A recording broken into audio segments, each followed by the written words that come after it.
வயநாடு அழகிய இயற்கை தளம் இன்று சிதைத்து போடப்பட்டிருக்கிறது. முற்றிலுமாக சிதைக்கப்பட்ட இடங்களை நாம் காணுகிற போது இந்த இடம்தானா அந்த இடம் என்று நினைக்க தோன்றுகிறது. ஆம்புலன்ஸில் முதல் 10 ஆம்புலன்ஸுகள் இறந்து போன உடல்களை கொண்டு செல்கின்றன என்கிற காட்சிகளும், இங்கே பார்க்கிற இந்த காட்சிகள் ஏதோ இங்கே பெரிய ஆறு ஓடிக்கொண்டிருந்தது, அதில் ஏதோ பிரச்சனை என்பதற்கான இடங்கள் இல்லை.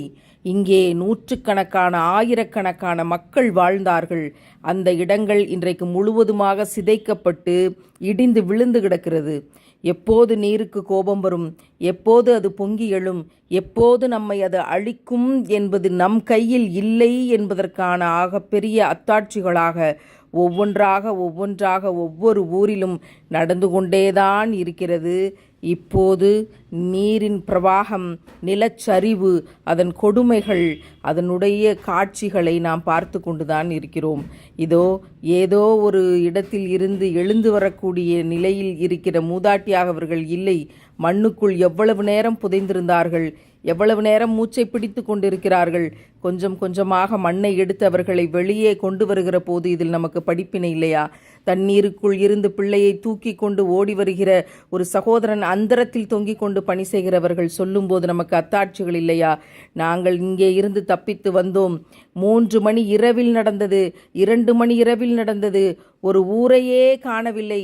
நாங்கள் இங்கே காப்பாற்றப்பட்டோம். என்னிடம் இருந்த வீடு போய்விட்டது, என் ஊரையே காணவில்லை என்றொருவர் கதறி அழுகிற இந்த காட்சிகளில் நமக்கு படிப்பினைகள் இல்லையா?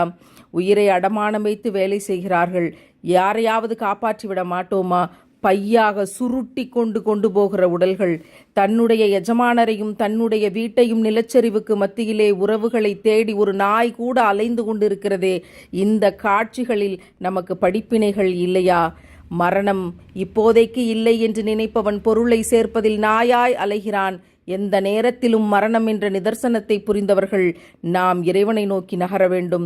இதோ இந்த இடத்திலிருந்து நாங்கள் காப்பாற்றப்பட்டோம். கையிலே பச்சை பிள்ளையை வைத்து கொண்டு என் தாய் இதில் போய்விட்டாள் என்று சொல்லக்கூடிய சகோதரி, இங்கே இருந்த ஊரை காணவில்லை, இங்கே இருந்த மக்களை காணவில்லை, 500 குடும்பங்களை காணவில்லை என்று அழுது கொண்டிருக்கக்கூடிய இந்த சகோதரர்களின் கண்ணீருக்கு பின்னால் என்ன இருக்கிறது? ஹெலிகாப்டர்கள் எல்லாம் தோல்வி அடைந்தன. மனிதனுடைய கண்டுபிடிப்புகள் எல்லாம் இந்த இயற்கை பேரிடர்களுக்கு முன்னால் மண்டியிட்டு கிடக்கின்றன. மனிதா, உன்னால் என்ன செய்துவிட முடியும் என்று இந்த இயற்கையினுடைய அத்தாட்சி நம்மை பார்த்து கேள்வி கேட்கிற நம்முடைய அத்தனை அறிவும் தோற்று போயிருக்கிற இந்த தருணங்களை பாருங்கள். இந்த சகதிகளுக்கு மத்தியில் ஏதோ கிடைக்கிற பிரெட் துண்டை உண்டுவிட்டு இந்த மக்களை காப்பாற்றி கொண்டிருக்கிற இந்த சகோதரர்களை பார்க்கிற போது கண்ணீர் பெருகுகிறது. நாம் என்ன செய்ய முடியும்?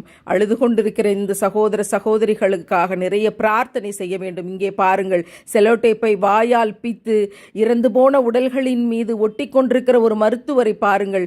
அந்த பெண்மணி எத்தனை கலக்கத்தோடு செய்திகளை பதிவு செய்திருக்கிறார்கள் என்பதை செய்தித்தாள்களில் படிக்கும்போது நம்மால் கண்ணீரை கட்டுப்படுத்த முடியவில்லை. இவற்றிலெல்லாம் நமக்கு படிப்பினைகள் இல்லையா? ஒவ்வொரு இறந்து போன உடல்களையும் ஆம்புலன்ஸில் ஏற்றிக்கொண்டு போகிறவர்களுக்காக, உயிரோடு இருந்து இந்த பணிகளை செய்கிறவர்கள் சாதி, மதம், இனம், மொழி என்று எந்த விதமான வேறுபாடும் இல்லாமல் இந்த சமூகம் அவர்களுக்கெல்லாம் உணவுப் பொருட்களையும் குடிநீரையும் கொடுப்பதற்காக ஓடிக்கொண்டிருக்கிறார்களே, இந்த மானுட நேயத்தை பாருங்கள். இதில் நமக்கு படிப்பினை இல்லையா? இதில் நமக்கு அத்தாட்சி இல்லையா? சமூகமே, விழித்துக்குள். எதை நோக்கி ஓடிக்கொண்டிருக்கிறாய்? ஓடிக்கொண்டிருக்கிற தண்ணீரில் இதோ அடித்து செல்லப்பட்டு ஒரு உயிர் போய்விடக் கூடும் என்ற நிலையில் 5 பேர் சேர்ந்து உள்ளே போய் அவர்களும் சேர்ந்து சாகத்தான் போறார்களா என்ற நிலையில் எப்படியாவது பாதுகாக்க வேண்டும் என்று உயிரை அர்ப்பணித்து உழைக்கிற இவர்களுக்கு இந்த இம்மையில் கூலி என்ன? இந்த இம்மையில் இவர்கள் எதை அடைந்து விட முடியும்?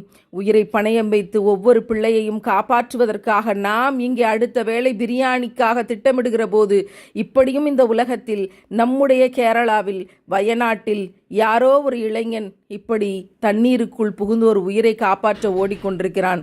இப்படியே போனால் நாளைக்கு இந்த பூமியில் தங்கம் இருக்கலாம், ஆனால் அதை எடுப்பதற்கு மனிதன் இருக்க மாட்டான்.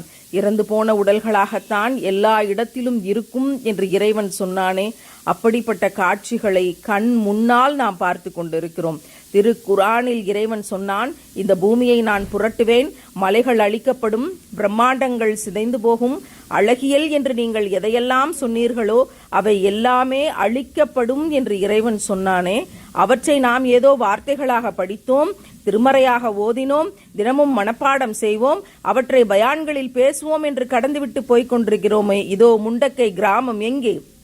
நம் கண் முன்னால் இருந்த கிராமம் இன்றைக்கு இல்லை. அந்த கிராமம் எங்கே? இதோ சூரல் மலை என்ற மலை எங்கே? அங்கே இருந்த கிராமம் எங்கே? அங்கே இருந்த மக்கள் எங்கே? இதோ மேப்பாடி என்று இருந்த கிராமம் எங்கே? அங்கிருந்த மக்கள் எங்கே? மனிதனுடைய பிரம்மாண்டத்தின் அடையாளமாக இருந்த சாலைகள் எங்கே? அவன் போட்ட அந்த சாலைகளும் அவனுடைய அறிவாற்றலினுடைய எச்சங்களும் எங்கே?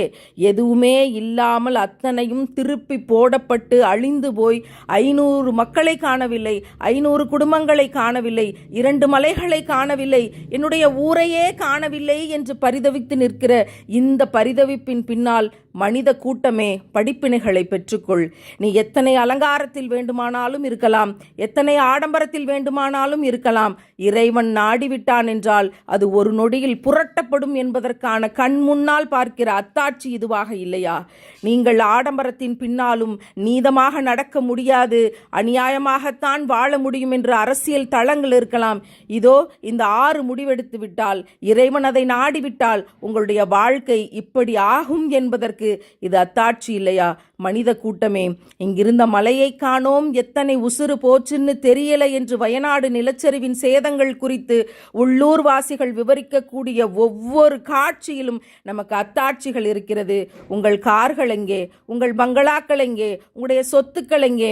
இதோ ஒரு காலை வைத்து கொண்டு உள்ளே புதைந்து கிடக்கிற உடலை எடுப்பதற்காக போராடி கொண்டிருக்கிறார்களே.